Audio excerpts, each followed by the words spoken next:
بلغ العلا بکمال. بسم اللہ الرحمن الرحیم. نور طیبہ چینل سے میں اللہ بشکلیار آپ سے مخاطب ہوں. ناظرین، تعارف کے سلسلے میں اس سے پہلے بھی ایک نشست ہو چکی ہے، اب یہ دوسری نشست ہے. تو آج میں آپ سے اپنی کتاب جو پہلی میری تصنیف ہے مستجاب دعائیں، اس کے سلسلے میں آپ کو تھوڑا سا آپ سے اس کا تعارف کروں گا. تو یہ کتاب مستجاب دعائیں مجھے لکھنے کی کیوں ضرورت پیش آئی؟ الحمدللہ میں چونکہ 1988 سے حرمین، دیار حرمین میں مکہ مکرمہ مدینہ منورہ میں مقیم ہوں، اور میں وہاں دیکھتا تھا کہ مختلف قسم کے زائرین مختلف علاقوں سے اپنی اپنے علاقوں سے اپنی اپنی زبان میں کتب لاتے تھے، اور وہ وہاں پر حرمین میں دعائیں مانگتے تھے.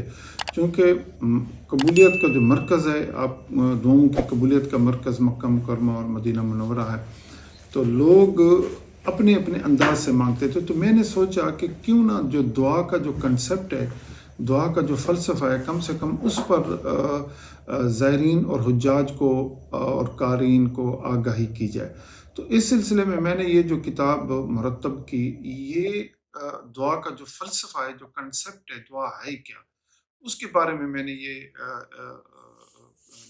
کوشش کی، اور اللہ تعالیٰ اس کوشش کو قبول کرے. تو اس میں میں نے اس کے جو ابواب بنائے، اس میں پہلا باب اس طرح تھا کہ پہلے تو دعا کی تعریف، اور پھر دعا کی احادیث مبارکہ کی روشنی میں دعاؤں کے متعلق جو احادیث مبارکہ ہیں ان کو نقل کیا گیا. اس کے بعد میں نے قرآن حکیم میں جتنی انبیاء علیہ السلام کی جتنی دعائیں تھیں ان کو نقل کیا، اور پھر اس کے بعد جو صالحین تھے، متقین تھے، جن کی دعائیں قرآن حکیم میں مذکور ہیں، ان کا ذکر کیا.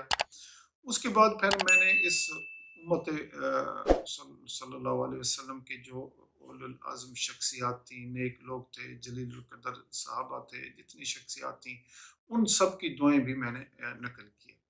میرا اس کتاب کو ترتیب دینے کا مقصد صرف یہ تھا کہ یہ جو نفوس قدسیات تھے، یا یہ جو صحابہ رضوان اللہ اجمعین تھے، یا جو متقین لوگ تھے، صالحین تھے، ان کی دعائیں مانگنے کا پیمانہ کیا تھا، اور ہمارا دعائیں مانگنے کا پیمانہ کیا ہے. وہ اس وقت کیا مانگتے تھے رب العالمین سے، اور ہم کیا مانگ رہے ہیں اس 15ویں صدی میں.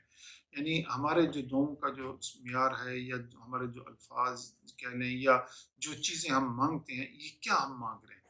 تو میں یہ بتانا چاہتا تھا کہ دیکھیں، وہ جو جن کی دعائیں قرآن میں مذکور ہیں انبیاء علیہ السلام کی، انہوں نے اپنے رب سے کیا مانگا، اور ہم کیا مانگ رہے ہیں. مطلب کہ انہیں آخرت کی فکر تھی، اور ہمیں اس دنیا کی فکر ہے. تو اس کتاب میں نے یہ ثابت کرنے کی کوشش کی، اور وہ تمام جو دعائیں تھیں انبیاء علیہ السلام کی، صالحین کی، متقین کی، وہ ساری کے ساری میں نے کوشش کی ہے کہ اس میں نقل کر سکوں.